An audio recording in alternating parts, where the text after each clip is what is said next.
मुल्क में सियासी अदम इस्तेहकाम तशवीशनाक हद तक बढ़ गया। हुकूमत और तहरीक-ए-इंसाफ के दरमियान मुज़ाकरात होंगे या नहीं, अवाम जवाब की मुंतज़िर। राना सनाउल्लाह ने मुज़ाकरात से मुताल्लिक बड़ा बयान दे दिया। राना सनाउल्लाह ने कहा कि बानी PTI सियासी जमातों के साथ बैठने को तैयार नहीं।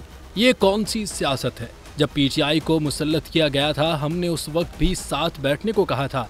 राना सनाउल्लाह मजीद बोले कि एक तरफ कहते हैं कि हमें कोई इख्तियार नहीं और दूसरी तरफ कहते हैं हमने मैंडेट चुराया। सियासी जमात और हुकूमत के तौर पर हम अब भी PTI से बात करने को तैयार हैं।